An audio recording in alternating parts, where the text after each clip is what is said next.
911, what is your emergency? It's a phrase we've heard countless times on many TV dramas. But what happens when we call 911?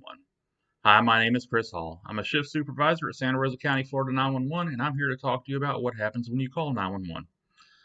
So when we see people call 911 on these TV dramas, it's often wrapped up in a nice little package. They give minimal information, but somehow the right response shows up almost immediately.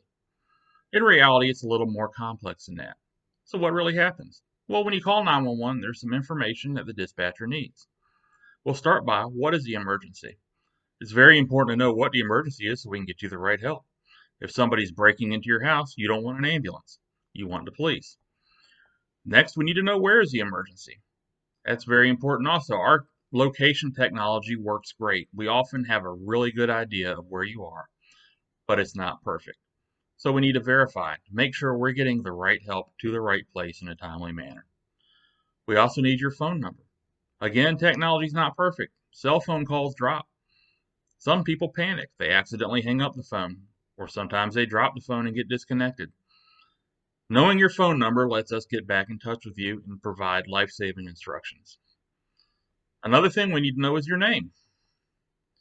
The reason we need to know your name is, quite frankly, it's a great calming tool and it helps us keep you calm.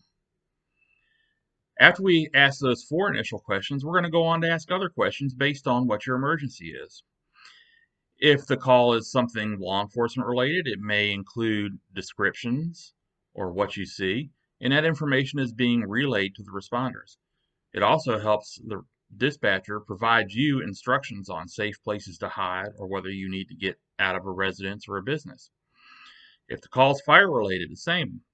The information is going to be relayed to the responders based on what you see, smell, hear, and instructions are going to be given to you to proceed safely.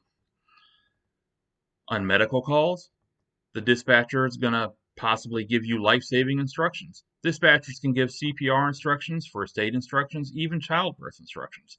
It's all been done so successfully. All of this is done without delaying your care. The reason it's done is because this information is being relayed as it's obtained. You're getting life-saving instructions to help the loved one while the responders are on the way. You have become part of the first response system. So some other things that are important to know about 911 is if you accidentally call 911, don't hang up. A lot of people's first instinct when they call 911 is to hang up. That's the last thing you want to do. As 911 dispatchers, we are trained to treat every 911 call as an emergency until proven otherwise. So if you call 911 and hang up, remember I said our location services are pretty good.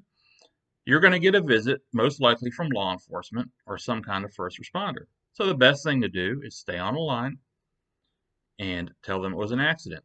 This actually happened to me. Obviously, I'm a 911 dispatcher. My wife at the time worked for the sheriff's office.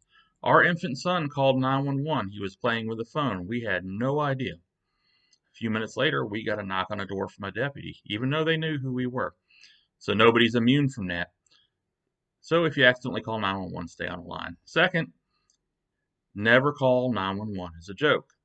It ties up vital resources when you call 911 as a joke. There are a lot of better ways to have fun. Finally, if you think you have an emergency, but you're not sure if you have an emergency, don't hesitate to call 911. Every 911 dispatcher I know to a number is there to help.